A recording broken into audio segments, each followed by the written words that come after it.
Break के बाद bulletin में आप सबका स्वागत है।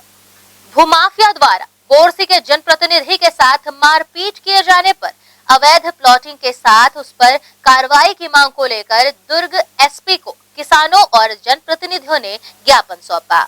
बोरसी हनोदा मार्ग के किनारे 80 से 90 एकड़ कृषि भूमि में गरीब किसान कृषि कार्य करते थे, लेकिन समीप में ही प्लाटिंग करने वाले संजीत विश्वकर्मा के द्वारा पानी निकासी के बने नाले में पुल बनाकर सड़क बना दिया गया है, जिसके कारण बरसात का पानी खेतों में प्रवेश कर गया और फसल बर्बाद हो गए।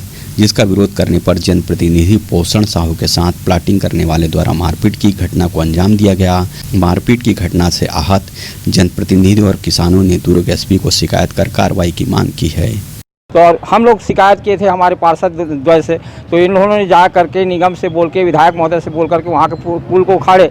तो पुल को उखाड़े करके रंजिश में किसान लोग तो एक साथ इतना धावा बोलने करके हमारे जनप्रतिनिधि के ऊपर हाथ उठा दिया, मारपीट किया है। तो जब जनप्रतिनिधि को इस प्रकार कर सकते हैं तो हम किसान तो बिखरे हुए कभी भी खेत वेत जा सकते हैं, कभी भी हम लोग को ऊपर हमला बोल सकता है। इसलिए हम शासन से चाहते हैं कि उसके ऊपर उचित कार्रवाई किया जाए और जो हमारे किसान का 90-100 एकड़ का ज़मीन जो है फसल नहीं उग पाए हैं उसका बाकायदा मुआवजा दिया जाए। बोरसी ग्रामीण परिवेश के हैं और वहाँ के अधिकतर लोग किसानी करते हैं और हनोदा नाला में भूमाफिया द्वारा पुल निर्माण करेंगे करके पिछले साल बोले थे, लेकिन अभी उसमें एक पोंगा डाल दिए थे। पोंगा डालने के कारण वहाँ पानी जाम हो गया और पूरा किसानों का जो खेत है जिसमें बीज डाल चुके थे वो बीज उग नहीं पाया।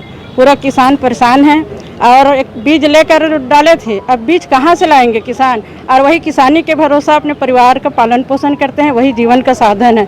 तो ऐसे भूमाफियों के ऊपर तो कार्रवाई होना चाहिए, क्योंकि जनप्रतिनिधि ऊपर वो लोग हाथ उठाए हैं। ऐसे हम लोगों को लगता है कि जनप्रतिनिधि भी भूमाफियों से सुरक्षित नहीं है। तो हम लोग शासन से यही मांग कर रहे हैं कि उनके ऊपर कड़ी से कड़ी कार्रवाई होना चाहिए। इस रंजिश को लेकर कि आपके द्वारा मेरी पुलिया को तोड़ दिया करके कल रात में 9:30 बजे 5-6 लोग आए एक सीवी से और मेरे साथ मारपीट किया और जान से मारने की धमकी दिए। अभी क्या चाह रहे हैं? हम लोग ऐसे अवैध प्लाटिंग करने वाले गुंडागर्दी लोगों से शासन से ये निवेदन करते हैं कि ऐसे लोग पर तत्काल और त्वरित कार्रवाई कर इनके ऊपर कार्रवाई किया जाए, ताकि और भी कोई जनप्रतिनिधि के ऊपर किसी प्रकार की क्षति न हो और किसानों की नुकसान न हो। एसपी साहब ने कहा कि आश्वासन दिए हैं कि जो भी है, अगर उन्होंने मारपीट की है जनप्रतिनिधि के साथ में और किसानों की जमीन पर नुकसान पहुंचा तो उनके ऊपर सख्त कार्रवाई करेंगे। इस घटना से नाराज लोगों ने कार्रवाई की मांग की है कि जब जनप्रतिनिधि के साथ मारपीट की घटना हो सकती है तो फिर अन्य के साथ क्या होगा। दुर्ग के नए एसपी इस मामले में क्या रुख अख्तियार करते हैं, यह सबसे बड़ा सवाल है। ग्रैंड एशियन न्यूज के लिए कैमरामैन जितेंद्र साहू के साथ रमेश भगत की रिपोर्ट।